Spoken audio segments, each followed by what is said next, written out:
बिल्कुल करेंगे।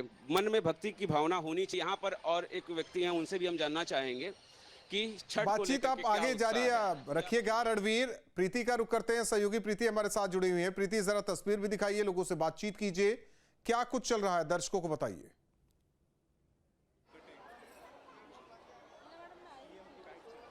बिल्कुल, और बिना देर के राहुल सबसे पहले आपको तस्वीरें ही दिखाते हैं, चूंकि देखिए अब लगभग सब लोग अब अर्घ देकर जाना शुरू हो चुके हैं। लेकिन एक बार ये तस्वीरें आपको दिखा देते हैं। छठव्रती महिलाएं जो हैं वो यहाँ पर भगवान भास्कर को अर्घ देती हुई नजर आ रही है। हालांकि दिन भर ये पूरी शुरुआत यहाँ पर हो चुकी थी।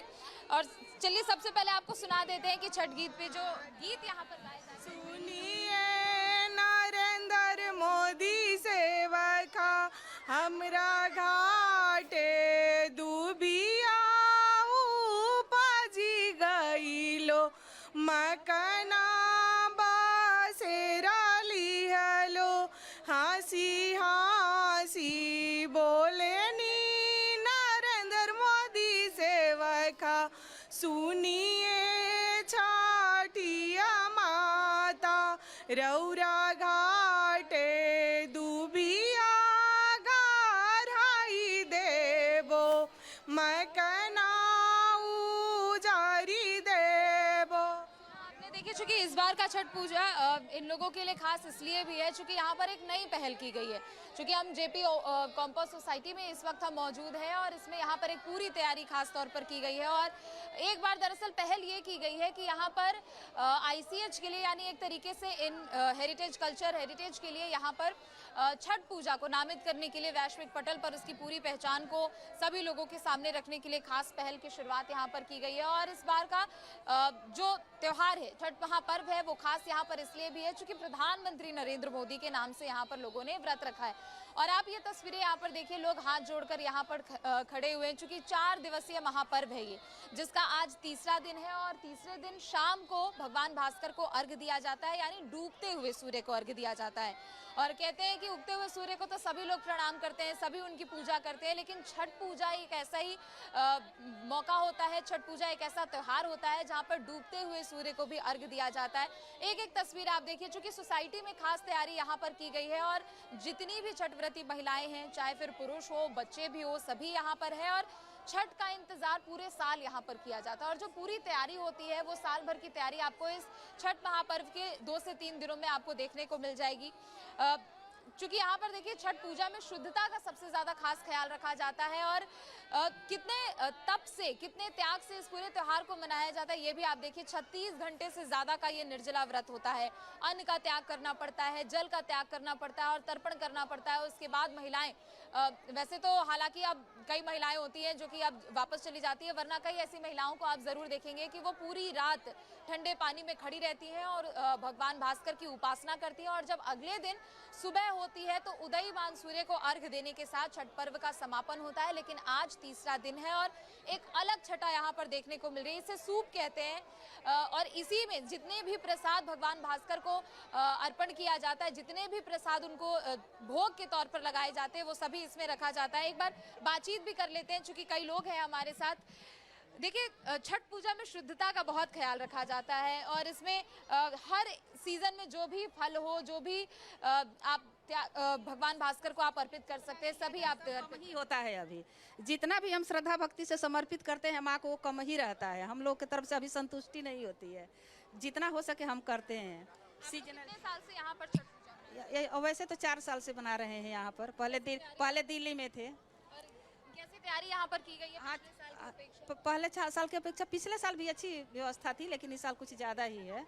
एक बार तस्वीरें भी आपको दिखाते हैं, एक बार फिर से जरा इसको आप नीचे कीजिएगा। देखिए क्या क्या यहाँ प्रसाद के तौर पर छठ पूजा में लोग चढ़ाते हैं, वो भी आपको दिखा रहे हैं। सबसे पहले तो हर एक फल, जो भी इस सीजन में फल होता है, सभी फलों को चढ़ाते हैं। फूल यहाँ पर है, गन्ने को भी खास तौर पर यहाँ पर प्रसाद के तौर पर चढ़ाया जाता है। मैं चाहती हूँ कि आप एक बार इसका महत्व बताएं, एक एक जो भी फल आप छठी माँ को और या फिर भगवान सूर्य को आप अर्पित करते हैं। देखिए, ये प्राकृतिक सत्य है और सत्य ही सनातन है। और ये तो आज का मेरा व्रत प्रधानमंत्री मोदी जी के लिए, तो ये जो भी फल है छठी माई को चढ़ाया जा रहा है कि उनकी लंबी उम्र हो, वो जब तक चाहे भारत के प्रधानमंत्री बने रहें। और छठी मैया फाउंडेशन चाहती है कि वो लंबे समय तक उनका आशीर्वाद भारतवर्ष को मिले। और हम लोग की एक और कामना है कि हमारा छठ इंटेंजिबल कल्चर हेरिटेज में शामिल हो, ताकि विश्व इसकी गाथा को गाए, विश्व इसकी गाथा को समझे। और सूर्य तो सबके हैं, पृथ्वी माँ सबकी हैं, तो हमें अपनी सृष्टि को बचाना है, अपने सूर्य की उपासना करनी है और विश्व सूर्य की उपासना करके सत्य धारण करे। जो रिश्तों में खटास है, असत्यता है, वो खत्म हो। ये देखिए, ये केला है और ये केला बहुत शुद्ध है, इसमें कोई मिलावटखोरी नहीं है। ये संतरा है, ये जो है ना, इसके बारे में आप जरा महत्व बताइए। ये संतरा है। तो जो फल कंदमूल जो भी है, इसमें कोई मिलावटखोरी नहीं है। सबसे बड़ी बात है कि जो माँ ने, प्रकृति ने दिया, ये कपड़ा है एक तरह से, हम जो छठी माई है ना उनको अर्पण करते हैं। और इसकी वस्त्र है और इसकी बहुत बड़ी शुद्धता है। ये माँ अपनी बेटी को, जो उसके लिए व्रत किया जाता है, उसको ये दिया जाता है। ये लाल सनातन की भी निशानी है, तो इसकी बहुत मेहनत। और सुहाग का प्रतीक, सुहाग का ही प्रतीक होता है। लगाती है। जो हमारी माँ यहाँ से यहाँ तक सिंदूर लगाती है, उसकी प्रतीक। और ऐसा है कि ये छठ जो है, और नरेंद्र मोदी जी सिर्फ चूंकि हमारे प्रधानमंत्री हैं या कोई पार्टी विशेष के लीडर हैं की बात नहीं है, लेकिन स्नेह है, प्यार है, कमिटमेंट है, ऑनेस्टी है, जितने भी क्वालिटीज छठ के थ्रू हम लोग शुरू से देखते आए हैं, ये प्रधानमंत्री में तो ये लोग हम लोग ज़रूर देखते हैं। ये और इसलिए संदीप जी ने इस बार तय किया था कि छठ कथा भी शुरू करेंगे और सूप मोदी जी को ईमानदारी से उन्होंने भेंट किया। Thank you. बिल्कुल। और देखिए, यहाँ पर छठ कथा का भी आयोजन किया गया था राहुल। चूंकि हम लोग जब सुबह यहाँ पर पहुंचे थे तो पूरी तैयारी वहाँ पर की जा रही थी। और चूंकि आप इस सोसाइटी को ही आप देखकर अंदाजा लगा सकते हैं कि लोग कितना हर्षोल्लास के साथ इस पूरे त्यौहार को मनाते हैं। हालांकि छठ पहले सिर्फ हम देखते थे कि बिहार में, उत्तर प्रदेश में, झारखंड में, उत्तर प्रदेश के खासतौर पर पूर्वांचल क्षेत्र में इसे बहुत मनाया जाता था, लेकिन आज देश के कोने कोने में उस त्यौहार को मनाया जाता है। और चाहे कोई छठ पूजा मना भी ना रहा हो, व्रती महिलाओं से बातचीत कीजिए, क्योंकि सबसे कठोर तपस्या और त्याग जो है उन्हीं का होता है। किसी की मदद करते हैं।